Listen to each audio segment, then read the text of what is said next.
शिव अघोर में भी है ना, अघोर है।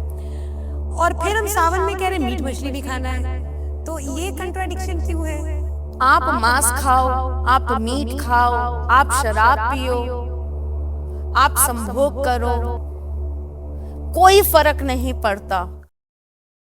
जो शिव के शमशान पूजा करने वाले हैं वो तो शव में से निकाल के मलमूत्र तक भी खाते हैं। आप ये सब करके भी शिव को पा सकते हो। इस मौसम में विष्णु क्यों नहीं, कुछ और क्यों नहीं? सावन शिव को इतना प्रिय क्यों है? सावन का पावन महीना जल स्वतः प्रकृति पृथ्वी को दे रही होती है और इसीलिए सावन भोलेनाथ को अति प्रिय होता है। तो ये क्या सिर्फ लड़कियों के लिए व्रत होता है, लड़के भी कर सकते? जिनके लिए ये कह रही हैं कि वो एक स्त्री तक ही जुड़े हैं या वो एक पुरुष तक ही जुड़े हैं, नहीं। हम क्यों भूल जाएं कि वो पशुपति नाथ भी हैं, वो भूतनाथ भी हैं। जिन्हें कोई स्वीकार नहीं करता उन्हें शिव स्वीकार करते हैं। माँ गंगा जब तक पृथ्वी पर है तब तक शिव भी पृथ्वी पर है। अगर आपको सिर्फ सदा शिव पूजने हैं, आपको वही शिव चाहिए जो पूरे ब्रह्मांड को अपने साथ समाहित करे हुए हैं, तो उन शिव को पूजने के लिए नियम मत बांधो। मैम अगेन, एक बार हम आपसे बात कर चुके हैं और आप एस्ट्रोलॉजी के विषय में अपने जवाब से मैं कहूँगी मेरे को क्लीन बोल्ड किया था आपने। ऑल्दो अभी भी मेरी वो एस्ट्रोलॉजिकल कुछ खोज तो चल रही है, उस पर भी ज़रूर बात करूँगी, लेकिन आज हमने आपसे बात करने के लिए एक टॉपिक चूज़ किया है और वो है सावन। सावन और शिव, इनका जो संबंध है ना, स्पेशली जो इंडिया में हिंदू कम्युनिटी है, वो सावन सुनते ही हमारे लिए दूसरा शब्द होता है शिव। बट हमें ये नहीं पता कि शिव वो है जो काल से परे हैं। फिर उनके लिए एक महीना स्पेशली वही सावन। इस मौसम में विष्णु क्यों नहीं, कुछ और क्यों नहीं? सावन शिव को इतना प्रिय क्यों है? हर हर महादेव। हम जब बात करते हैं भोलेनाथ की, हम जब बात करते हैं भगवान शिव की, जब हम बात करते हैं महादेव की, हमें तीनों के अंदर एक अलग भाव नजर आते हैं।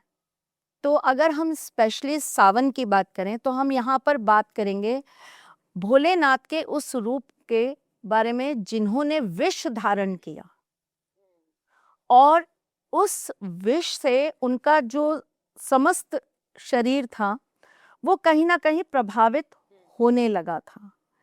तो उसे रोकने के लिए और उसे अपने साथ रमाने के लिए जिस चीज को उन्होंने रमाया वो था जल। तो भोलेनाथ के ऊपर उस विष का जो असर है उसे ही समाप्त करने के लिए उनके ऊपर हम जल अर्पित करते हैं। अब अगर हम इसको दूसरी साइंटिफिक वे में बात करें, शिवलिंग जो होता है उसकी जो आकृति है वो एक तरह का आपका ऊर्जा उत्पन्न करती है। उस ऊर्जा को आप अगर फैलाने की बात करें, आप उसको स्प्लिट करने की बात करें, तो जब हम उसके ऊपर जल प्रवाह करते हैं, जब हम उनके ऊपर जल अर्पित करते हैं, मैं बात करूं स्पेशली शिवलिंग के बारे में, तब वो जो ऊर्जा है वो बढ़ती है, उसका दायरा बढ़ता है, उसकी स्थान में जो है बढ़ोतरी होती है और वो जो पॉजिटिविटी है वो पूरे ब्रह्मांड के अंदर वेग करती है और उसी से हमारे जीवन के अंदर परिवर्तन आते हैं। भोलेनाथ का जो विष है, उस विष का प्रभाव सृष्टि प्रकृति या मानव के ऊपर किसी भी तरह का विनाशकारी प्रभाव ना छोड़े, उसके लिए भोलेनाथ का संबंध जल से जोड़ा गया है। और सावन का पावन महीना जल स्वतः प्रकृति पृथ्वी को दे रही होती है और इसीलिए सावन भोलेनाथ को अति प्रिय होता है। अब अगर मैं इसको दूसरी भाषा में आपको समझाऊं, हमारे यहाँ पर अलग अलग ऋतुएं हैं। ऐसा कहा जाता है कि 2 बार हर साल में 2 बार प्रकृति करवट बदलती है। जब प्रथम करवट बदली जाती है तब सावन आता है और भोलेनाथ को भी परिवर्तन का कारक माना जाता है। अगर मैं आपको इसको तीसरी आध्यात्मिक दृष्टि से समझाऊं तो भोलेनाथ वो हैं जो आपके मन के विकारों को नष्ट करते हैं। भोलेनाथ वो हैं जो अपनी शक्ति के साथ आपके अंदर ऊर्जा प्रवाह करते हैं। भोलेनाथ वो हैं जो भोले रूप में अपने भक्तों पर अपनी कृपा हमेशा बनाए रखते हैं। सावन से पहले भोलेनाथ के जो भक्त हैं वो उनके आने का इंतजार करते हैं। क्यों करते हैं? क्योंकि जब सावन का पावन महीना आता है, प्रकृति जब बरसात करती है, वर्षा करती है, तो पृथ्वी नम हो जाती है। नम होने से प्रकृति के नीचे यानी कि धरती के नीचे जो सूक्ष्म जीव जीवाणु जो होते हैं वो जो है वो जल के कारण बाहर निकल कर आते हैं। यस। इस सीजन में सबसे ज्यादा नेचर अपने उस पे होता है, रिक्रिएशन पे, फिर से नई चीजें उगना, सब कुछ अंदर। तो उस समय आपको भी प्रकृति यही सिखा रही होती है कि ये वो समय है जब आपको अपने अंदर नमी लाने की जरूरत है। आपको अपने अंदर के उस जानवर को निकालकर बाहर फेंक देने की जरूरत है। जो आपके अंदर का क्रोध है, जो आपके अंदर की ईर्ष्या है, जो द्वेष है, इन सब को निकालकर बाहर फेंक दीजिए और नम होकर नमी के साथ भोले में रम जाइए। जब तक आपके अंदर नमी नहीं आएंगी ना, आपके चक्रास एक्टिवेटी नहीं हो सकते। आपके चक्रास का कनेक्शन यूनिवर्स के साथ नहीं हो सकता। आपके अंदर वो डिवाइन पावर आपको कनेक्ट कर ही नहीं पाएगा। तो इसीलिए अगर मैं बहुत सरल भाषा में कहूँ तो आपको अपने अंदर प्रेम की उत्पत्ति करने की जरूरत है और सावन का पावन महीना प्रेम का ही प्रतीक माना जाता है। अच्छा, तभी इसमें वो हरितालिका जो तीज होती है, वो उसका क्या वो है? देखिए शिव से इसके अंदर कनेक्शन। बहुत सारे व्रत त्योहार आते हैं। जैसे कि मैं आपको बताती हूँ, आपके पास हरियाली तीज आता है, हरियाली अमावस आती है, आपके पास नाग पंचमी आती है, आपके पास सोवन के सोमवार आते हैं, आपके पास मंगला गौरी व्रत आते हैं। तो सावन अपने आप में पूरा एक महीना सिर्फ और सिर्फ भाव प्रेम का ही प्रतीक है। हम्म। इस तरह की चीजें व्यवस्था में की गई हैं जिससे हमारे अंदर, जो आप कह रही हैं, कि एक नमी आए, सौम्यता आए, जिसके बाद फिर हम महादेव को समझ सके, प्राप्त कर सके, जो भी। अच्छा। नहीं, इसके अंदर एक चीज और भी है। हाँ, हाँ। आपने एक बड़ा अच्छा सवाल पूछा, सॉरी मैं आपको नहीं, नहीं, काट रही हूँ। बिल्कुल। मैं आपको इस चीज से और कनेक्ट करती हूँ। आपने बोला कि एक व्रत आता है जो औरतें करती हैं। हम्म। सावन का महीना सुहागनों के लिए बहुत विशेष है। ओके। देखिए मंगला गौरी व्रत हमारी चूड़ियां पहनते हैं, सावन में मेहंदी मेहंदी लगाई लगाते जाती है। हमारे यहाँ राजस्थान में तो सिंजारे जाते हैं, नए कपड़े मायके से लड़की के लिए जाते हैं। तो हमारे यहाँ अलग अलग तरह के रिचुअल्स हैं, अलग अलग राज्य के राइट। अंदर। सावन प्रेम का प्रतीक केवल नहीं है, सावन प्रतीक है शक्ति। शक्ति का। सावन ये दर्शाता है कि प्रत्येक प्रतिव्रता स्त्री अपने शिव के लिए शक्ति ही है। बिल्कुल। और माँ गौरा ने भी इसी मास में विशेष पूजा करके ही भोलेनाथ को प्रसन्न किया था। इसीलिए शायद सोमवारी का व्रत करती हैं लड़कियां। तो ये क्या सिर्फ लड़कियों के लिए व्रत होता है, लड़के भी कर सकते हैं इसे? ऐसा कुछ नहीं है, सोमवार का व्रत सबके लिए है, प्रकृति के कण कण के लिए है। उसमें लड़कियां क्यों करती हैं उसका विशेष कारण ये है कि भोलेनाथ बड़े भोले हैं, तुरंत प्रसन्न हो जाते हैं। और वैसे भी जो नारियां हैं वो बड़ी सॉफ्ट होती हैं, तो उनको लगता है कि अब कौन बड़ी मेहनत करेगा, कौन इतने लंबे चौड़े व्रत पालन करेगा, भोलेनाथ को तो हम तुरंत प्रसन्न कर लेंगे। तो इसीलिए वो उनके अति प्रिय हैं और वो भोलेनाथ का बहुत इजीली व्रत कर भी पाती हैं। कठोर तपस्या जैसी चीजें नहीं है, क्योंकि देखिए क्या होता है कि हर एक स्त्री जो है वो घर में कहीं ना कहीं बंदी है। बिल्कुल। उसके अपने नियम कायदे हैं, उसका अपने घर का अलग जिम्मेदारियां timing है, हैं। उसके अपने मैनेजमेंट है घर के जो उसको करना है। बच्चे स्कूल जा रहे हैं, पति ऑफिस जा रहा है, सास ससुर की सेवा करनी है। तो हर एक के लिए पॉसिबल नहीं है कि वो 40 दिन का कोई संकल्प ले ले या 20 दिन का कोई संकल्प ले ले, पॉसिबल ही नहीं है किसी के लिए।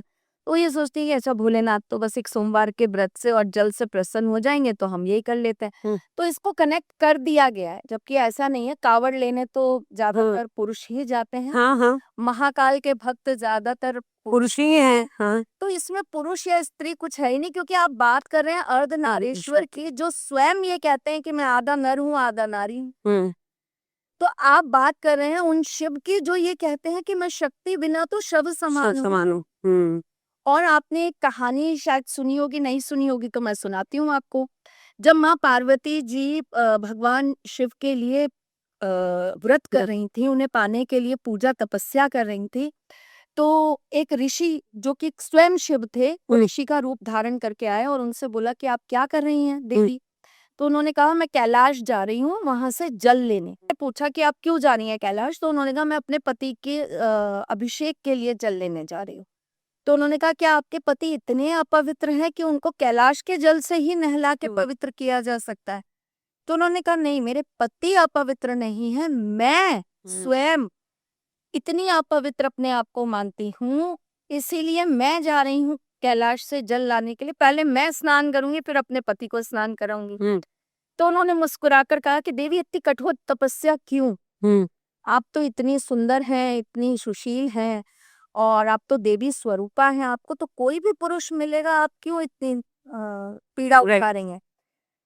तो उन्होंने बड़े प्यार से सहजता से मुस्कुराते हुए जवाब दिया कि इस पूरे ब्रह्मांड में एक ही पुरुष है और वो मेरे पति।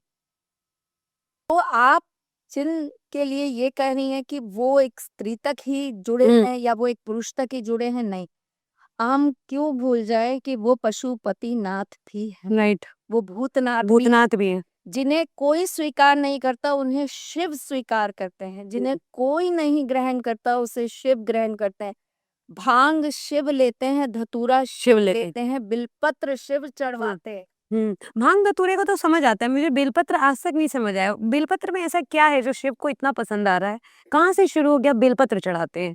बिलपत्र का नाता भोलेनाथ के साथ बहुत पुराना है और बिलपत्र के पत्तों और रस का जो है ना जो संजोग है वो भोलेनाथ के साथ वो इसी तरह से जुड़ा हुआ है कि बिलपत्र जब भोलेनाथ को अर्पित किया जाता है तो वो उन्हें बहुत ठंडक देता है, ठंडक का ओके, जब ठंडा होता है, पति गर्मी में पीते हैं जूस। हाँ, हाँ, बेल का जूस पीते हैं। भोलेनाथ को क्या है वो इसके कारण उनके अंदर जो ऊर्जा जो गर्मी पैदा होती है उसको फिर धतूरा क्यों देते हैं? उसमें तो खुद विष होता है।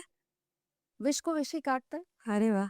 एक तरफ ठंडा भी कर रहे हैं। एक बड़ा अच्छा आपने बोला कि वो खुद अर्धनारीश्वर हैं और फिर हम स्त्री पुरुष उनके आगे कर रहे हैं। प्रॉब्लम ये है कि शिव अघोर में भी हैं, है ना? अघोर हैं और फिर हम सावन में कह रहे हैं मीट मछली नहीं खाना है। तो ये कंट्राडिक्शन क्यों है? इसका नहीं, कोई और कारण है, आप धार्मिक कारण है या आप कुछ और कारण है? नहीं, आप शिव को किस तरह पूज रहे हैं? हुँ, देखिए, आप जिस तरीके से अपने माता-पिता से प्रेम करती हैं, आप अपने दोस्त से उस तरह प्रेम नहीं कर सकती। पता नहीं, मुझे तो लगता है कि प्रेम कुछ ऐसा होता है प्रेम कि जितना मुझे आपसे अभी 10 मिनट के अंदर लग रहा है फ़ील, वैसा ही उसके साथ भी है, वैसा ही उनके साथ भी है, ऐसा इनके साथ भी है। प्रेम तो के अलग-अलग रूप, प्रकार और आकार। हाँ, मतलब मेरे को जो लग रहा है मैं अपना वो बता रही हूँ। हाँ, प्रेम हम सबसे प्रेम करते हैं, हुँ, हम प्रकृति से बहुत बहुत प्रेम प्रेम करते करते हैं, हैं। लेकिन वो प्रेम कितनी देर का? हुँ, हम पूरी ज़िंदगी क्या हम अपने आप को प्रकृति को समर्पित कर सकते हैं? हाँ, मतलब कोशिश करें तो कर सकते हैं। वो उस लेवल का प्रेम करें तब। तब हाँ, हाँ, निश्चित आम आदमी के उसमें ये मुश्किल है, टेम्परेरीनेस है। प्रेम हम ठाकुर जी से भी करते हैं। हाँ, हाँ, कितने बिल्कुल। लोग हैं जो ये कहते हैं मैं अपनी नौकरी छोड़ देता हूँ, मैं सिर्फ ठाकुर जी राइट, में रम जाता हूँ। राइट, बिल्कुल। हुँ, कितने लोग हैं जो ये कह देते हैं कि मैंने तो अपने पूरी ज़िंदगी को सिर्फ जो है सुबह से रात तक सिर्फ ठाकुर जी के नाम ठाकुर जी पे नाम दिया। किया। हुँ, नहीं हो सकता ना, तो प्रेम का अलग-अलग रूप और अलग-अलग मायना है। उसी प्रकार शिव जिसको जैसे चाहिए, शिव उसके पास वैसे हैं। मैं सेम यही बात अपने ठाकुर जी के लिए भी कहती हूँ कि कृष्ण जिसको जैसे चाहिए, कृष्ण उसके पास वैसे हैं। किसी के पास ठाकुर रूप में, किसी के पास लड्डू गोपाल रूप में, किसी बिल्कुल। के पास वो प्रेमी इधर रूप में, हाँ, हाँ, किसी में सखा रूप में। मतलब आपके ऊपर है, आप जिस तरीके से उसकी धारणा करके उसको अपने जीवन में उतारना चाहते हैं, आप उस तरीके से उसको अगर आप अघोर पूजा कर रहे हैं, हुँ, तो अघोर पूजा ये कहती है अघोर पूजा ये कहती है कि भोलेनाथ हर एक चीज से परे हो चुके हैं। उनके लिए ना जीवन है ना मृत्यु मृत्यु है। उनके लिए ना कोई जीवित है ना कोई मृत है। उनके लिए ना कोई कंद है ना मूल है ना मांस है ना मदिरा है। उनके लिए आप कुछ भी भेंट कर दीजिए वो एक ही समान है। ये अघोर शास्त्र है। लेकिन गृहस्थ में ये पॉसिबल नहीं है, बिल्कुल। गृहस्थ वाला व्यक्ति जाकर शमशान में वास नहीं कर सकता, अघोर शिव की पूजा नहीं कर सकता, बिल्कुल। जीते जी अपना देह संस्कार नहीं कर सकता, अघोर पंथ में कर सकता है। तो अंतर है ना दोनों राइट, चीजों में। राइट, बिल्कुल। इसका एक जो कारण मैं भी समझ पाती हूँ मीट मछली का, कि मुझे लगता है कि इस वाले सीजन में ना बैक्टीरिया और वायरस बहुत ज़्यादा तीव्र गति से अपने आप को बढ़ाते जाते हैं, और वो होता तो नॉनवेज ही है, और उस पे बहुत जल्दी चीज़ें वो करती है, शायद इसलिए उसको मैरिनेट भी करते हैं लोग बनाने से पहले, कुछ कुछ उसमें लहसुन एंड ऑल डाल के, ताकि खराब ना हो। तो क्योंकि इस सीजन में ये बड़ी जल्दी बीमारी पकड़ लेगा, और दूसरा हमारा डाइजेशन भी मानसून की वजह से कम हो जाता है, डाइजेस्टिव वो, तो मुझे जो लगता है कि हो सकता है कि ये कारण हो कि धार्मिक उसमें हमें एक लाइफस्टाइल से जुड़ी चीज पकड़ा दी हो कि देखो सावन में मीट मछली मत खाना। तो फिर तो नवरात्रि में भी मना की जाती है, हाँ, कार्तिक क्योंकि में भी मना किया कार्तिक जाता है, में पूरा उस समय कार्तिक श्रावण करते हैं। नहीं होता। हम्म। नहीं, देखिए आप जो बात कह रहे हैं वो साइंटिफिकली कह रही हैं, और जो मैं बात आपको समझा रही हूँ वो मैं आध्यात्मिकता से समझा रही हूँ। दो तरह के पंथ हैं, ठीक है, दो तरह के अलग अलग अपने लोगों के मान्यता या मान्य हैं, है ना। पहली चीज ये कहती है कि आप जब धर्म से जुड़ते हैं तो आपको सात्विक हो जाना चाहिए। आपको नियम कायदे आपको परंपराएं वो अपनानी चाहिए जो आपको प्रभु से जोड़ती हैं। जैसे कि आपको मीट मांस छोड़ देना चाहिए, जैसे कि आपको शराब छोड़ देनी चाहिए, जैसे कि आपको जो है वस्त्र भी वही पहनने चाहिए जो पूजा में पहने जाते हैं। आपको माला जाप करनी चाहिए, आपको एक निश्चित सीमा तक माला करनी है, आपको हवन करना है, आपको मंदिर जाना है, आपको भगवान की मूर्ति को स्नान कराना है, अभिषेक करना है। ये एक रिचुअल है, एक पथ है जिसको आप फॉलो करते हो, और इसको हम कह सकते हैं सात्विक। ठीक। दूसरा पथ ये है कि आप कुछ मर्जी करो, आप मांस खाओ, आप मीट खाओ, आप शराब पियो, आप संभोग करो, कोई फर्क नहीं पड़ता। आप ये सब करके भी शिव को पा सकते हो, क्योंकि शिव जितने देवताओं के हैं शिव उतने राक्षसों के भी हैं। बिल्कुल। और ये केवल भगवान शिव के लिए नहीं है, ये और भी बहुत सारी चीजों के लिए है। जैसे कि अगर हम माँ की ही बात करें, माँ का सात्विक रूप माँ दुर्गा के रूप में पूजा जाता है, वहीं माँ काली को सारी चीजें भेंट की जाती हैं। बिल्कुल। और इसको अगर मैं आपको एक और तरीके से समझाऊं, देखिए भोलेनाथ के पास क्या है, गणेश जी हैं, कार्तिकेय जी हैं, माँ गौरा है, स्वयं भोलेनाथ है, और नंदी जी। अगर हम अघोर शिव की बात करें तो उनके पास कौन है, उनके पास उनके गण हैं, भूत है, पिशाच है, डाकन है, डाकनी है, शाकन है, शाकनी है, सब है उनके पास में। ठीक है। अब अगर हम बात करते हैं यहाँ क्या है, एक पारिवारिक माहौल है, और यहाँ क्या है, यहाँ एक अलग ही दुनिया है जिस पर किसका पूरा का पूरा आधिपत्य है, भोलेनाथ का, महाकाल का, महादेव का, अघोर शिव का, है ना। यहाँ जब हम पूजा कर रहे हैं तो आप उनको जो लड्डू चढ़ा रहे हैं, आप उनको जो फल चढ़ा रहे हैं, वो उनको एक पारिवारिक रूप से चढ़ाए जा रहे हैं। ये पारिवारिक फैमिली शिव है। यहाँ शिव कैसे है, गणों में, अपने गणों के साथ। तो उनके गणों को क्या चाहिए, मीट मछली सब, मटन नहीं खाते। अघोर जो रूप है या जो शिव की शमशान पूजा करने वाले हैं, वो तो शव में से निकाल के मलमूत्र तक भी खाते हैं। बिल्कुल। वही, मतलब किसी तरह का बैरियर ही मत रखो ना फिर। नहीं, वो बैरियर से ऊपर ही है ना। वो ये कहते हैं कि ये नियम कायदा जो है ये आपने एक सामाजिक तौर पे लगा रखा है, और शिव सामाजिक तौर पर बंधने वालों में से नहीं है। सामाजिक तौर पर अगर आपको शिव पूजने हैं तो फिर आपको माँ शक्ति के साथ, आपको गणेश जी के साथ, कार्तिकेय जी के और नंदी जी के साथ पूजने हैं। लेकिन अगर आपको सिर्फ सदा शिव पूजने हैं, आपको वही शिव चाहिए जो पूरे ब्रह्मांड को अपने साथ समाहित करे हुए हैं, तो उन शिव को पूजने के लिए नियम मत बांधो। बिल्कुल। अच्छा, मेरे को एक बात बताइए, ये जो कांवड़ यात्रा होती है, एक तो आपने शुरू में बड़ा अच्छा से बताते-बताते सब कुछ खुद ही बोल रहे हैं कि कांवड़ यात्रा होती है तो वो असल में हमारे लिए होती है कि हम ही ईश्वर नहीं है गंदा, वो हम है, तो हम अपने को सेट कर रहे हैं, थ्रू आउट रास्ते में जा रहे हैं, उठा रहे हैं, ला रहे हैं, अपने यहाँ पे जो शिवलिंग है उस पे जल चढ़ा रहे हैं। बट ये कांवड़ यात्रा शुरू कब से हुई है? मतलब कैसे शुरू हो गया? कैसे ये सोचा गया कि चलो डिफरेंट डिफरेंट कोने से जाते हैं, गंगा के पास जाते हैं, जल लाते हैं बहुत अपने शिवलिंग को? बहुत पुराना ये नियम है और आज का नहीं है, हुँ, कितने सदियों पुराना है ये तो थोड़ा बताना मुश्किल हुँ, होगा, लेकिन काफी पुराना है। हुँ, भोलेनाथ के ऊपर गंगा जल लाकर अर्पित करना, हुँ, ये एक मान्यता होती थी। और जैसे कि हमने अपना जो पिछला पॉडकास्ट किया था उसमें मैंने आपको ग्राम देवता के बारे में बताया। तो क्या होता है कि हर क्षेत्र के क्षेत्रपाल होते हैं और हर क्षेत्र के एक ग्राम देवता हुँ, होते हैं। हुँ, तो भोलेनाथ के ऊपर जब हम गंगा जल लाकर अर्पित करते हैं तो ऐसा माना जाता है कि उस क्षेत्र के जो ग्राम देवता है या क्षेत्रपाल है, वो हमारे ऊपर अपना आशीर्वाद बनाए रखते हैं और वो थोड़ा सा आप कह सकते हो उनको ठंडक देने का काम करता है कि उनके अंदर उग्रता ना आए, ओके, वो कभी भी हमसे क्रोधित ना हो। हाँ, जाने अनजाने अगर कभी हमसे कोई गलती भी हो जाती है तो उनका हमारे लिए कभी वो उग्र भाग जागृत ना हो। ओके, और अगर इसको मैं आपको बहुत ईज़ी लैंग्वेज। इजी लैंग्वेज में बोलूं तो आप इसको ये कह सकते हैं कि भोलेनाथ के पास भी तीसरी दृष्टि है, तीसरी आंख है जो कभी ना खुले।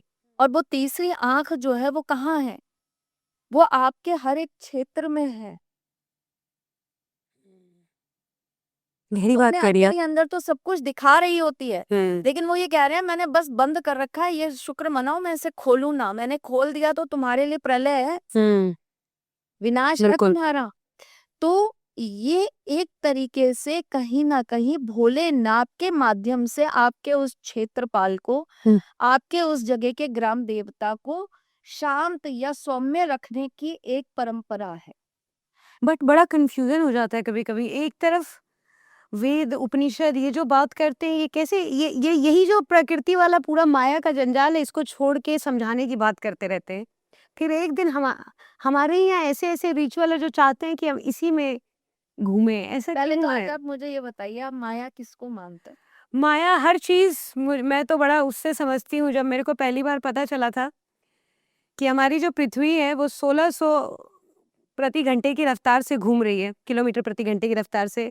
उसके पूरा जो हमारा सोलर सिस्टम है, वो भी कुछ करोड़ों स्पीड से रोटेट कर रहा है। तो मुझे बड़ा डाउट हुआ कि ये जो इतना मूवमेंट है और जो मूवमेंट मुझे पता भी नहीं चल रहा है, और इस मूवमेंट में मैं कहीं पास होते हुए आपको देख रही हूँ, उसको देख रही हूँ, आपसे बात कर रही हूँ, और फिर मैं ये एहसास ले रही हूँ कि ये तो सत्य है, यही ओरिजिनल है। तो ये भी एक फॉर्म ही है माया का। रियलिटी में जो हम देख रहे हैं परोक्ष आँखों से, मेरे हिसाब से जो मैं समझ पाई हूँ, ये सब भी माया ही है। हर चीज़ लक्ष्मी से वो हुई, हर चीज़ माया ही है उस तरीके से। पर माँ लक्ष्मी तो माया नहीं है। हाँ, माँ लक्ष्मी तो पैदा तो ज़रूर कर रही है यहाँ पे, जितनी माया हम डिज़ायर्स को माँ लेके लक्ष्मी देखते हैं, पैदा नहीं कर रही हैं, भ्रम। ये अज्ञानता में माँ लक्ष्मी हाँ, के साथ माया को जोड़ दिया। हाँ, वो कह सकते हैं बहुत माया क्या है पता कंडीशनिंग। है? हुँ, माया वो एक्सट्रीम पार्ट है आपके अंदर का हुँ, जो आपको भटका रहा है। हुँ, ठीक है? येस। लोग ये कहते हैं, आप तो कहते हो मोह माया से दूर हो जाओ, हाँ, है ना? मोह माया से दूर होने का मतलब हम ये थोड़ी ना कह रहे हैं कि आप अपने बच्चे मत पालो। हुँ, हम आपको ये नहीं कह रहे कि आप अपनी गृहस्थी मत देखो। जैसे लोग मुझसे कहते हैं, आप इतनी फीस क्यों लेती हो? हुँ, आप तो भगवान का नाम लेती हो, आपको तो फ्री में काम करना चाहिए। हमने भी देखा है कि लोग आपसे इस तरह के सवाल पूछते हैं कि आप फीस क्यों ले रहे हो? तो आप मोह माया में क्यों पड़ती हो और हमें कहती हो मोह माया से बाहर? भाई मैंने आपको कब बोला? मैं तो आपको उपाय दे रही हूँ कि आप पैसे कमाइए। हाँ, मैं तो आपको कह रही हूँ कि आप अपना ऋण उतारिए। मैं तो कह रही हूँ कि आप अपना मकान बनाइए जैसे मेरा मकान है। हुँ, मैंने तो आपको मोह माया से निकलने की बात ही नहीं की। मैं आपसे सिर्फ ये कह रही हूँ कि आपकी एक जिंदगी जब एक स्टेबल लाइफ पर आकर खड़ी हो गई, सपोज करिए मेरा लक्ष्य था, मेरे लिए एक मकान चाहिए जहां मैं रहती हूँ, मुझे अपने लिए एक गाड़ी चाहिए जिससे मैं आ जा सकती हूँ, मेरे पास में अगर मेरे 50 लोग काम करते हैं तो उन 50 लोगों के लिए मुझे एक काम चाहिए जिनसे उन लोगों का घर चलता रहे, क्योंकि ठाकुर जी ने उनको मेरे साथ में जोड़ा है और मेरा फर्ज बनता है कि वो मेरी वजह से कभी भूखे ना रहे। तो उन 50 लोगों के लिए जो कार्य है वो कार्य मुझे दिया। इन सबको जब मैं संभाल रही हूँ, अब अगर मुझे ये लगता है अरे सामने वाले के पास तो मुझसे भी बड़ा या मुझसे भी ज्यादा बड़ा साम्राज्य है, तो मेरे अंदर एक लालच पैदा हुआ उतना बड़ा साम्राज्य बनाने का। उतना बड़ा साम्राज्य बनाने का जब मेरे अंदर वो लालच आया तो मैंने अपने आप को पाया कि ये करने के लिए तो मुझे सीधे नहीं उल्टे रास्ते पे जाना ही पड़ेगा, क्योंकि मेरे रास्ते पे चल के तो ये पॉसिबल ही नहीं है कि हो जाए। तो मैंने क्या किया, मैंने वो उल्टा रास्ता चुन लिया। ये है माया। एक व्यक्ति सुबह 10 बजे जॉब पे जाता है, शाम को 5 बजे अपने घर आ जाता है, नॉर्मल जीवन अपने बच्चों के साथ, अपनी वाइफ के साथ, अपने परिवार के साथ बिताता है, पूरी जिंदगी अपनी नौकरी करता है, ईमानदारी के साथ रिटायर्ड हो जाता है। ये मोह माया नहीं है। बट प्रॉब्लम है ना इसमें भी, जैसे आपने कहा एक घर हो, एक ये हो, एक ये हो। प्रॉब्लम ये है कि जब मेरा वो एक घर होता है तो जो आप कह रही हैं कि इतने में अगर मेरे को तृप्ति है, ठीक है, तो आप संतोषम परम सुखम, कि आप जहाँ पे खड़े एक घर नहीं भी है तो भी मैं खुश हूँ। बट जैसे ही वो एक घर आता है ना तो मेरे को लगता है कि अब जो है मेरे को इससे ज़्यादा की ज़रूरत है। तो फिर मैं ये वाला घर छोड़ के अब मेरे को दूसरे घर की चाहत पे भाग रही हूँ। गाड़ी भी एक आती है, 4 साल चलाया, फिर मेरे को लगता है अब दूसरी गाड़ी माँगती है। फ़ोन-वोन सबके साथ, तो ये तो फिर माया, एक माया को छोड़ के दूसरी माया में, क्योंकि अगर मैंने अपना घर भी बना लिया है। पहले आपकी बेसिक नीड है। बेसिक नीड, हाँ, ठीक है, एक तरीके से है। जीवन जीने के लिए आपकी वो बेसिक नीड है, वो माया नहीं है। वो आपको ईश्वर ने उतना देने के लिए आपको इस योग्य बनाया है। सारे ही जने मोह माया छोड़ के वनवास जाकर बैठ जाएंगे तो ये प्रकृति चलाएगा कौन? ये सामाजिक दायरे बनेंगे कैसे? जीवन आगे उत्पत्ति कैसे करेगा नए जीवन की? ये तो बताइए मुझे। तो बेसिक जो नीड है, एक सामाजिक दायरे में रहकर एक व्यक्ति की जो बेसिक नीड है वो तो पूरा करना, वो तो आपका कर्म है। इसीलिए कहीं ना कहीं आप डॉक्टर बनेंगे, वकील बनेंगे, आप एस्ट्रोलॉजर बनेंगे या आप न्यूज एंकर बनेंगे, ये पहले से ही आपके लिए तय किया गया है आपकी किस्मत में कि आप क्या करेंगे। लेकिन अगर आप उसको करने के लिए आप नीरव मोदी बन के देश को ही लूट कर देश से भाग ही जाते हैं इतना बड़ा घोटाला करके, तो ये माया है। विजय माल्या बनके आप देश का पैसा खा के और आप जाके लंदन में अय्याशी कर रहे हैं और उसके बाद आप आके कह रहे हैं नहीं आई एम तो गिल्टी। राइट। तो ये माया है। आपके कुछ भी कृत करने से या आपके किसी भी कार्य करने से अगर जीवन सुचारू रूप से चलता है और उससे कुछ लोगों का लाभ होता है, तो ये जीवन आपका कर्तव्य है या आपका धर्म है जो आपको निभाना है। लेकिन अगर सिर्फ मेरा ही भला होता हो, फिर तो सिर्फ मैं अपना ही पांडवों को देखती ये हूँ। सोचना चाहिए था कि ये माया है, हम महाभारत क्यों रच रहे हैं, हम महाभारत क्यों लड़ रहे हैं। पूछा भी, माया है कि हमें हमारा साम्राज्य वापस चाहिए, वो धर्म की लड़ाई। धर्म की लड़ाई थी, वही समझाया कृष्ण ने भी कि क्षत्रिय है, क्षत्रिय होने के नाते तेरा पहला धर्म ही यही है कि अभी लड़, यही है। यस। माया वो तब है जो दुर्योधन कर रहा था। उससे तो भगवान श्री कृष्ण ने कहा था ये महाभारत होगी ही नहीं, तो 5 गांव दे दे, राइट। जो तुझे पसंद है वो दे दे। पांडव तुझे कुछ नहीं कहेंगे, ये मैं वचन देता हूँ। तुझे 5 गांव दे देने चाहिए थी। माया क्या थी? ना ना ना ना, क्यों दे दूं 5 गांव?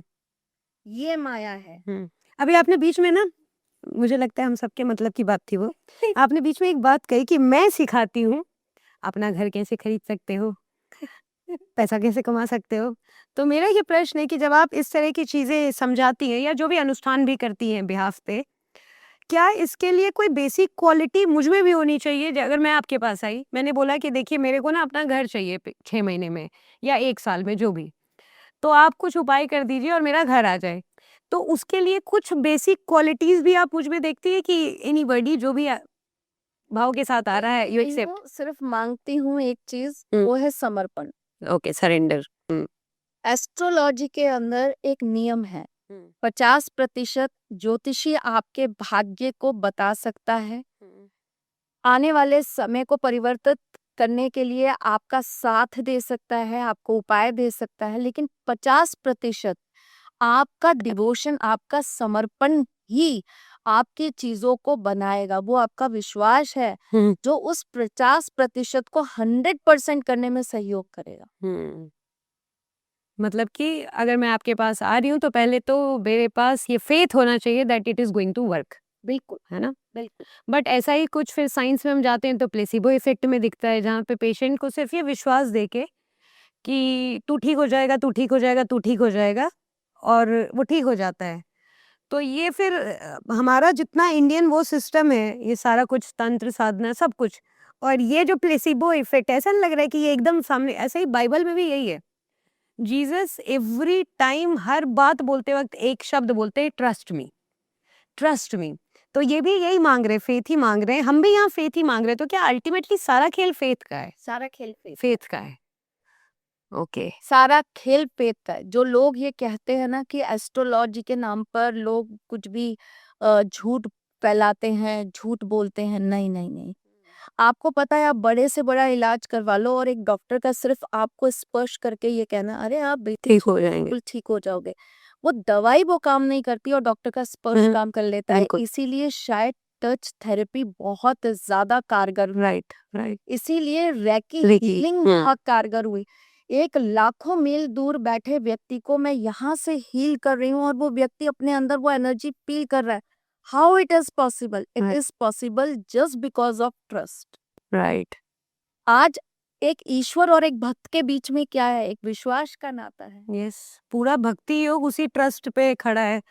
वेदांत में भी देखती हूँ मैं, वो शंकराचार्य की कुछ किताबें पढ़ रही थी, तत्वबोध वगैरह, तो उसमें भी देख रही थी, सबसे पहला कंडीशन वो ये लगाते हैं एक सीकर पे कि if you are seeking the truth, जो आपकी पहली क्वालिटी होनी चाहिए वो होनी चाहिए आपकी श्रद्धा होनी चाहिए अपने गुरु पे, कि आप जिसके पास जा रहे हो उस पर श्रद्धा होनी चाहिए। हमेशा यही कहती हूँ कि आप शून्य हो जाइए, तब तो कुछ ग्रहण करेंगे। शून्य होना ही सिखाते हैं। और क्या बिल्कुल। सिखाते हैं? शिव जब माँ काली के चरणों के नीचे आए, आपको क्या लगता है कि शिव को जरूरत है माँ काली के चरणों के नीचे आने की? जिन्होंने स्वयं माँ पार्वती को रूप दिया माँ काली का, उन्हें जरूरत है माँ काली के चरणों के नीचे आने की? नहीं। वो यही सिखाते हैं कि अगर माँ काली को भी पाना है, माँ काली के उस रूप को भी तुम्हें अपना बनाना है, उस उग्र रूप को भी। मुंडमाला जो गले में लिए चलती हैं, जो आंखों में रक्त लिए चलती हैं, जो रक्त से अपना खुद का शोधन कर रही हैं, उनको भी अगर तुम्हें शांत करना है तो तुम्हें समर्पण ही लाना पड़ेगा। बिछ जाओ, बिछ जाओ तो वो माँ काली भी तुम्हारे ऊपर पैर रखेंगी, तो कहेंगी अरे ये मैंने क्या कर दी। तो इसका मतलब है कि अगर हम विश्वास रख के 4 सोमवार के व्रत अच्छे पति के लिए करते हैं तो हमें मिल जाएगा, बिल्कुल मिल जाएगा। क्योंकि हमारा विश्वास काम करेगा, है ना? बिल्कुल करेगा। तो आप मेरे को एक चीज और बताइए, जो सोमवार का व्रत अपन करते हैं, क्योंकि अब हम सरेंडर की तरफ वो करेंगे, तो अगर हम सोमवार का व्रत रखते हैं तो जिस भी मतलब ये तो मजाक की बात थी अच्छा पति, बट जिस भी मनोकामना के साथ हम करते हैं, क्या उसको करने का कोई नियम होता है?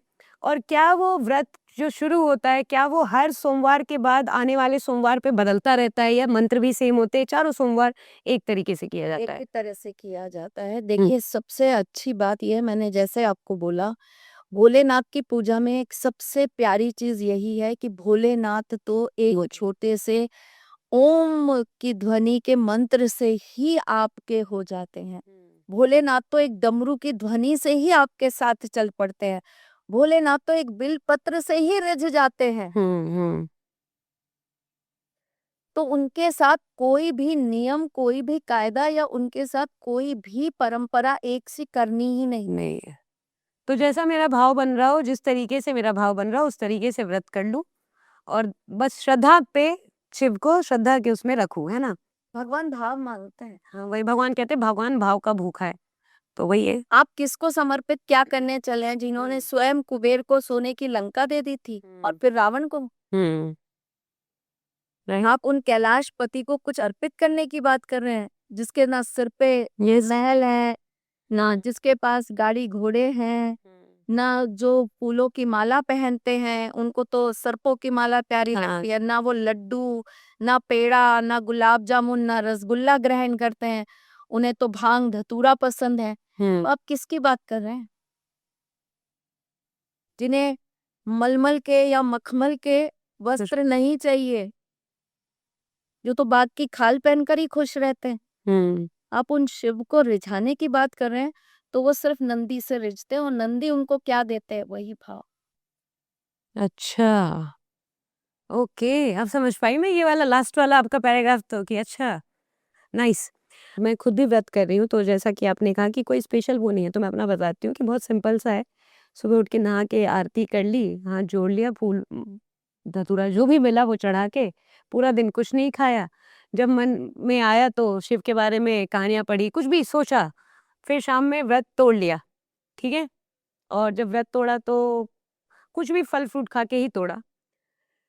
इस पूरे दिन भर में कोई भी एक ऐसा खास समय है जब मैं ध्यान करने के लिए बैठूं, स्पेशली सावन में, तो उसका मुझे इफेक्ट ज्यादा जल्दी से मिल सकता है, क्योंकि आप ये चीजें समझती हैं, इसलिए मैं आपसे पूछ रही हूँ। काल से जो परे हैं वो महाकाल। उनको कभी भी पूछ लो। वाह, जब मर्जी करे। तो फिर सावन का भी वो नहीं रहा, जब मन करे दिल से एकदम आप याद अपने करो। आप से कभी बातें करती हैं? मैंने हाँ, अभी बहुत। अपने सोशल मीडिया पे एक पोस्ट डाली थी, मैंने अपनी एक तस्वीर डाली थी आंखें ऐसे बंद किए हुए, और मैंने एक फोटो अपनी डाली थी। हालांकि वो फोटो मेरी किसी और ने खींची थी, लेकिन मैंने उसको डाल दिया था। और नीचे मैंने क्वेश्चन लिखा था कि मैं क्या कर रही हूँ। तो किसी ने बोला आप शिव तांडव स्तोत्र सुन रही हैं, किसी ने बोला आप ठाकुर जी को स्मरण कर रही हैं, किसी ने बोला आप ठाकुर जी के भजन सुन रही हैं, किसी ने मुझे बोला आप सोने की कोशिश कर रही हैं। नहीं, मैं ये रोज करती हूँ, और मैं हर इंसान को कहती हूँ कि उसको भी करना चाहिए। आपको रोजाना ना कुछ समय आत्म मंथन करना चाहिए, बिल्कुल, खुद से बिल्कुल, बातें करनी चाहिए। बिल्कुल।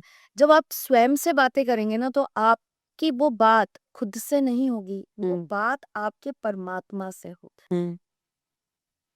खुद मतलब इसमें मैं एक सवाल भी पूछूंगी आपसे कि जैसे आपने कहा आप खुद से बात करो, तो दो वो होते हैं, एक कुछ मन कह रहा होता है, उसका दूसरा जो होता है तुरंत अपोजिट कह रहा होता है, या कुछ और भी कह रहा होता है, दोनों आपस में बात कर रहे होते हैं। मुझे ये नहीं समझ आ रहा होता है इसमें से कंडीशनिंग वाला माइंड कौन सा है, जो अब आवरण देख के बन गया है, तैयार हो गया है, और यही इसमें से आत्म शुद्ध मैं कौन है? यही आत्म मंथन है। हम आई जब आप ट्राई। शांत होके थोड़ी देर उस चीज को आप बार बार मथेंगे ना, समुद्र मंथन की तरह, तो देखिए समुद्र मंथन से जहर भी निकले तो अमृत अमृत भी निकला। तो उसी तरह हमारा मन है, हमारा मन जो है वो समुद्र है, और हमारी सोच जो है वो मथनी है, जिसके ऊपर हम उसको मथ रहे होते हैं। तो जब आप उसे मथते जाएंगे, मथते जाएंगे, मथते जाएंगे, तो उसमें से दो भाग निकलेंगे, आपको उसमें से निकालना है और फिर उसको जलाना है।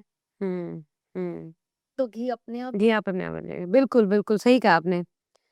और ये मैं भी हर पॉडकास्ट में कहती हूँ कि इट्स टू इम्पोर्टेंट। हम पूरी दुनिया भर भागते फिरते हैं, सारा टाइम मोबाइल स्क्रॉल करते रहते हैं, पता नहीं कितनी सारी इंटेलेक्चुअल डिबेट का हिस्सा होते हैं, सुन रहे होते हैं, बट हम अपने लिए एक काम नहीं कर पाते, जो कि 10 मिनट हम समय अपने अप्लाई साथ नहीं हो। करते। हाँ, यस।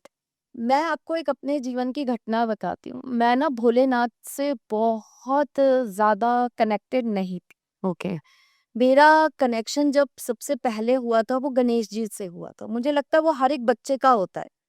गणेश जी ना आपके सबसे पहले फ्रेंड होते हैं, आपके सबसे पहले मार्गदर्शक होते हैं, और गणेश जी वो हैं जिनसे आपको सबसे पहला प्यार होता है।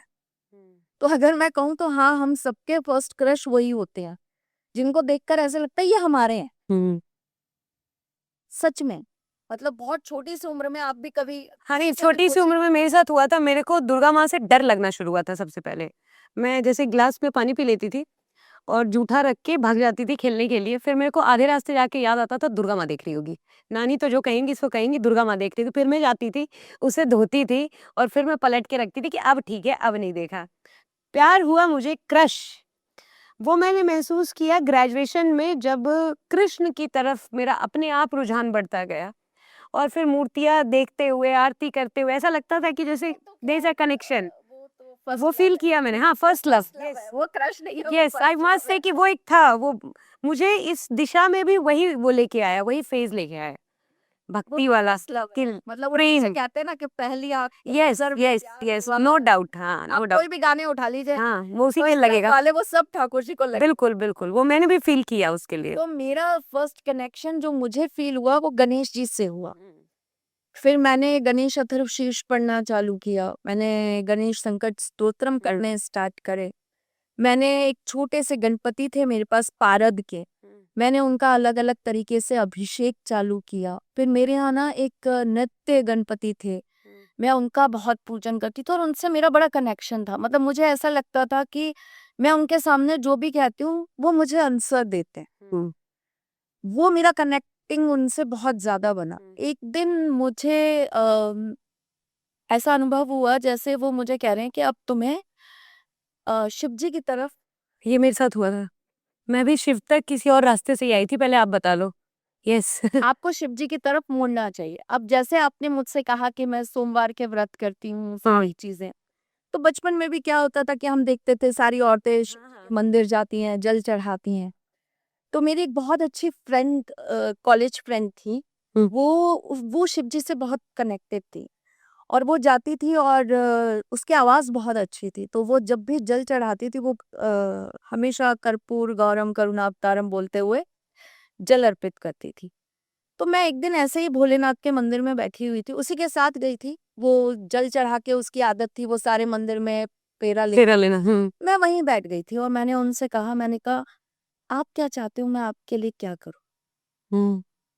मैं जो दुनिया कर रही है वही करूं या आप चाहते हो मैं कुछ और करूं? And that was the time जब मुझे एक अलग ही माध्यम से ये पता चला कि मुझे भोलेनाथ का रोजाना रुद्राभिषेक करना है, और वो भी अर्ली मॉर्निंग। मतलब सूर्य की पहली किरण जब आए तो मेरी घंटी आरती की बजनी चाहिए। और मैंने ये किया, मैंने बहुत लंबे समय तक किया। हालांकि उस समय तक मैं ठाकुर जी से बहुत कनेक्टेड थी, लेकिन मैंने बहुत लंबे समय तक किया। और वो एक टाइम था जब मैंने ये चीज रियलाइज करी कि मैं कहीं ना कहीं स्पिरिचुअली बहुत स्ट्रांग हो रही हूँ। मेरी बहुत सारी चीजें परिवर्तित हो रही हैं, बहुत सारी चीजें कनेक्टिंग हो रही हैं, बहुत सारी चीजें मुझे मोड़ रही हैं, बहुत सारी चीजें मुझे एहसास करा रही हैं। और वही एक समय था, आप यकीन मानिए, जब मैंने अपने आप को सरेंडर कर, मैंने कहा ठीक है, अब मैं तुम्हारी, ठाकुर जी की तो हुई हूँ, भोलेनाथ आपकी भी हो गई। अब आपको जो करवाना है बताइए, तो मैं आपके साथ करती हूँ। लेकिन वो टाइम और आज का टाइम है, भोलेनाथ के इंस्ट्रक्शंस तो नहीं आए, माँ के जरूर आने लगे और मैं माँ कामाख्या से कनेक्टेड हूँ। तो इंस्ट्रक्शंस आते मतलब यू फील दैट कैसे भी कुछ आते हैं, कैसे भी आते हैं।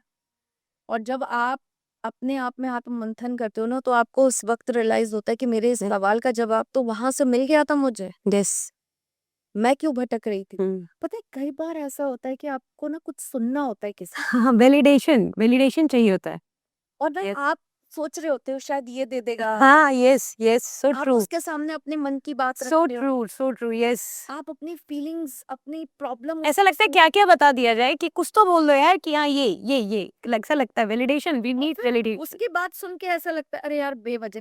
Yes yes yes, true. और जब आप अकेले बैठोगे ना, कोई हल्का सा एक म्यूजिक चलना चाहिए, है ना, तब आपको समझ में आएगा कि वो आपके अंदर ही है सवाल का जवाब। हाँ, ये मैंने महसूस किया है।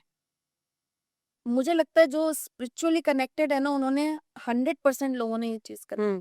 मेरे साथ क्या हुआ था ना, मैं कृष्ण को भी बिल्कुल 12th क्लास से पहले नहीं मानती थी। आई हैव अ फ्रेंड, वो बहुत पूछती थी तो मैं उसका बहुत मजाक उड़ाती थी। मैं क्या है वो है तू छलिया था, वो ये था, जो भी उस टाइम पे बच्चा कह सकता है मैं भी कहती थी। फिर 12th के बाद जब मैं फरीदाबाद आई, यहाँ मैंने कुछ कुछ चीज़ें अपने आप की घटना अपने आप ही ऐसे होती गई। और मैं बहुत बदमाश थी बचपन में, मतलब मैं बड़े होके ये सोच भी नहीं सकती थी कि मैं एक दिन स्पिरिचुअलिटी पे बात कर रही होंगी। मैं सोच ही नहीं सकती थी। मैं बहुत मैं भी बहुत मतलब होता है ना ऊत बच्चा वो थी मैं कुछ भी कर देने वाला। मैं कॉलेज तक बहुत शरारती थी, और मेरे कॉलेज में जो हमारी प्रिंसिपल थी, हम 4 फ्रेंड्स हुआ करते थे, तो उन्होंने हमारे ग्रुप का नाम ही चंडा चौकड़ी रखा। अरे वाह, पूरे कॉलेज में सबको मालूम था कि कुछ होगा तो इन्होंने ये 4 करेंगे, और शी इज द वन जो लीडर। सबसे ज्यादा लीड। इनकी शरारत तो लीडर। तो अच्छा मेरे साथ क्या था कि संस्कार हमेशा से माँ बाप ने बहुत अच्छे दिए थे। तो मैं सुबह सुबह मैं कभी आज तक अपने कॉलेज के अंदर मतलब ऐसे अभद्र कपड़े पहन के नहीं गई, अश्लील कपड़े कभी नहीं पहने, हमेशा सूट पहनकर जाती थी। तो वो होता ना एक चश्मिश चंपू टाइप, बालों में तेल और चोटियां, बाल बहुत लंबे लंबे घने थे तो 2 चोटियां बना के जाती थी और चश्मा, और वो तो सबको ही लगता था ये करेगी इस तरह से। अच्छा पूरा कॉलेज फैन था। ओके। हाँ सब मतलब जितनी भी बाईजियां थी वो बहुत प्यार करती थी, क्योंकि कभी ना कभी उनके लिए कभी लो आज मैं आपके लिए साड़ी बना लाई। पेंटिंग बहुत करती थी तो कभी ओके। किसी के लिए साड़ी बना दी, किसी का दुपट्टा बना दिया, किसी के लिए बेडशीट बना दी। तो पूरा कॉलेज बड़ा प्यार करता था कि ये हमारे लिए कुछ ना कुछ गिफ्ट्स लाती रहती करके। मेरे फादर साहब ना मतलब जब भी हम लोग दिख जाते थे साथ में तो कहते थे अच्छा चंडाल चौकड़ी मिल गई। अब आप कैसा सोचते हो, पीछे देखते हो इस जीवन को और यहाँ अपने आप को इस रूप में देखते हो? बहुत लोग आपको खुद बहुत श्रद्धा से देखते फ्रेंड्स हैं। बहुत अच्छी रही हैं और आज भी स्टिल ठाकुर जी की कृपा से वो आज भी मेरी बहुत अच्छी दोस्त है, मेरे साथ है। अभी हम लोग लास्ट वीक साथ में थे। ओके। ये बात अलग है कि सब विदेश सेटल्ड हो गए, मैं ही एक अकेली हूँ। I love my India. I love my India. और Indians love you as well. Yes. तो देखो सब मेरी जान है। और आप बिलीव करो तब भी ऐसा होता था कि मैं कॉलेज के जो हमारा मेन रिसेप्शन वाली जो जगह होती थी उस पर सीढ़ियां होती थी, मैं वहां बैठ के भी लोगों के हाथ देख रही होती थी। वाह। लड़कियां कुंडलियां लेके आती थी, यार देख दे मेरे बॉयफ्रेंड से शादी होगी कि नहीं होगी। तो आपका तो बड़ा नुकसान हो गया कॉलेज में। अभी तो आप उसके पैसे ले सकती थी, चार्ज कर सकती थी। जहाँ प्यार वहाँ व्यापार नहीं, और जहाँ वाह। व्यापार वहाँ प्यार नहीं। ये और कृष्ण यस भक्त की यस सबसे बड़ी यस नीति यस। है। और आपकी पूरी कहानी से हमें यही शिक्षा मिल रही है कि वर्तमान को जी भर के वहीं रह के खूब जियो, क्योंकि वो तो वैसे भी नहीं आने वाला, वो एक दिन भूत हो जाएगा और फिर भूत आप सिर्फ दिमागों में सोचते रह जाओगे, है ना? बहुत मजा आया मुझे तो आपसे बात करके, और हमेशा आता है, और इस सिलसिले को हम जारी रखेंगे। बिल्कुल हम आपसे बात करके जितने हमारे दिमाग के घोड़े खुलते हैं और जिस तरीके से आप अपनी बातों को रखती हैं वो बहुत ही बेहतरीन होता है। एक बड़ी अच्छी बात लगी मुझे आपकी कि पहली बात तो सब कुछ भाव का खेल है, भाव रखिए तो सब मिलेगा। दूसरा कि ठीक है, सावन आप अपने आसपास चीज़ों को देख सकते हैं, क्रिएशन डिस्ट्रक्शन होता हुआ। शिव को आप इस महीने में महसूस कर सकते हैं अपने आसपास घटित होता हुआ। लेकिन ऐसा नहीं है कि शिव सिर्फ इसी महीने में पूजे जाते हैं, ये संसार परिवर्तनशील है, इस टाइम पे बहुत ज़्यादा दिखता है। और शिव को अगर आपको अपने यहाँ बसाना हो तो उनको उसी तरीके से समझना होगा कि आप एक दिन खुद शिव जैसे हो जाएं। यही था आपका ओवरऑल, में रम जाए, शिव में और रम तब जाए। नहीं है एंड अल्टीमेट वही गोल है। देखिए आरंभ और अंत जो कहा जाता है कि शिव है, अंत ही आरंभ है। सच है, बिल्कुल बिल्कुल। ये बिल्कुल सच है। आप हमें पैसा बढ़ाने की कोई प्रो टिप दे के देना जाना चाहेंगे? बिल्कुल देना चाहूंगी। घी से भोलेनाथ का अभिषेक करिए। आप 1 किलो गुलाब की पत्तियों से अभिषेक करिए।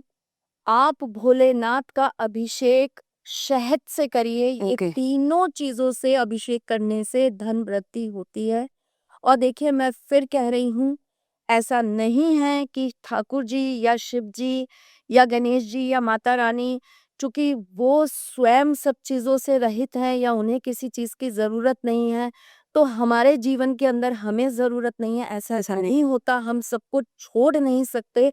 जीवन यात्रा में जब उन्होंने हमें एक भागीदार बनाकर भेजा है, आपको पता है ऋषि कश्यप, हम उन्हीं की संतानें कहलाते हैं। ऋषि कश्यप की कहीं कहीं 21 हैं, कहीं कहीं 19 हैं। ऋषि कश्यप की जो पत्नियां थीं वो सारी की सारी माँ सती की बहनें थी। अगर हम ऋषि कश्यप की ही बात करें तो वो तो ऋषि थे, उन्हें क्या जरूरत है इतनी संतानें उत्पन्न करने की? उन्हें क्या जरूरत थी मोह माया में फंसने की? उन्हें क्या जरूरत थी इतनी सारी बीवियों की? तो ऊपर वाला ना अपने परिवर्तन के साथ परिवर्तित करता है चीजें। एक समय था जहां पर आपकी 100-100 200 शादियां भी अलाउड हो रही थी। एक समय आया जहाँ पर 2 शादियाँ भी अलाउड हो रही थी और एक समय आया जहाँ पर आपको ये समझाया जा रहा है कि आपको 1 पर्सन कमिटमेंट चाहिए ही चाहिए अपने जीवन में, जो भगवान राम ने सिखाया। राइट। अब 2 शादियाँ झेलेंगी भी नहीं ना, महँगाई। नहीं, झेलने वाले तो झेल रहे हैं, वो एक अलग वो बात तो अभी भी झेल रहे हैं ना फिर। पर देखिए ये आपका अपना स्तर है, क्योंकि उस समय प्रकृति उस तरह से थी कि आप व्यवस्थाएँ अलग थी, इस या ज़माने के हिसाब से व्यवस्था बहुत अलग थी। या इस उस समय आपका जो केंद्रीकरण था ना, वो विस्तारित नहीं नहीं था, था। बिल्कुल, बिल्कुल। आप चीजों से कनेक्ट, आप कोई भी आंखें बंद करता था स्वर्ग पहुंच जाता था। कोई भी देवता आपके एक जरा से आवाहन पर आकर खड़े खड़े हो जाते थे। राक्षस तक, दानव तक, दैत्य तक उनको अपने सामने बुला लेते थे। यज्ञ से चीजें प्रकट हो रही थी, उत्पन्न हो यज्ञ रही से थी। चीजें प्रकट हो रही थी, कामधेनु यूं ही आपके सामने आ जा रही थी। बिल्कुल। तो आज वो नहीं है ना। आज आपने स्वर्ग पृथ्वी से उन चीजों को लुप्त करने में सहयोग किया है। बिल्कुल, बिल्कुल। तो आपको ये समझना पड़ेगा कि परिवर्तन ही शिव है। आज के शिव क्या चाहते हैं, कलयुग के शिव क्या चाहते हैं। कलयुग में तो शिव एक ऐसे मंदिर में भी बैठे हैं जिसके आप पत्थर को ऐसे करके थपथपाएंगे तो डमरू की आवाज आएगी, तो शिव तो है। शिव तो है। किन्नर कैलाश जाइए, शिव मिलेंगे आपको। तो शिव तो है। माँ गंगा जब तक पृथ्वी पर है तब तक शिव भी पृथ्वी पर है। तो आपको ये समझना पड़ेगा कि मुझे किस तरह के शिव चाहिए। शिव मुझे अपने भीतर किस रूप में चाहिए। मुझे चाहिए भूतनाथ, मुझे चाहिए अघोरी, मुझे चाहिए वीरभद्र, मुझे चाहिए भोले, मुझे चाहिए महाकाल, या मुझे चाहिए अर्धनारीश्वर। अगर मेरे अंदर प्रेम है तो मैं अर्धनारीश्वर चुनूंगी ना। यस। मैं शिव और शक्ति को चुनूंगी। मुझे ज्ञान चाहिए तो मुझे सदाशिव चाहिए। वाह। तो ये क्या तलाश हर व्यक्ति की स्वयं की है, शायद इसे ही कहते हैं स्पिरिचुअल पाथ। Right, right. जिस पर आपको स्वयं को चलना होता है और वहां आपका कोई गुरु नहीं होता। राइट। क्योंकि ये वो रहा है जिसमें स्वयं शिव आपके गुरु हैं और वही आपके गुरु बनने योग्य। बिल्कुल। फिर तो यही मान के चलते हैं कि शिव सच में हम सबके गुरु हैं। अगर हम कण कण की तरफ आंख उठा के देखें तो हर चीज में शिव है। क्रिएशन, डिस्ट्रक्शन, हर प्रोसेस शिव के बिना अधूरा है और शिव जो है शक्ति के बिना अधूरे है ना। थैंक यू मैम, आप आई और आपने ज्ञान जो बढ़ाया हम लोगों का, उसके लिए thank you so much ma'am. Thank you, आप ऐसे ही प्यार से बुलाते रहिए, मैं आती रहूंगी। और हर हर महादेव, सब खुश रहिए, प्रसन्न रहिए और सावन का पावन महीना आपकी हर मनोकामना सिद्ध करके जाए। और जिस तरह इस समय प्रकृति में हरियाली होती है, आपके जीवन में हरियाली हमेशा बनी रहे।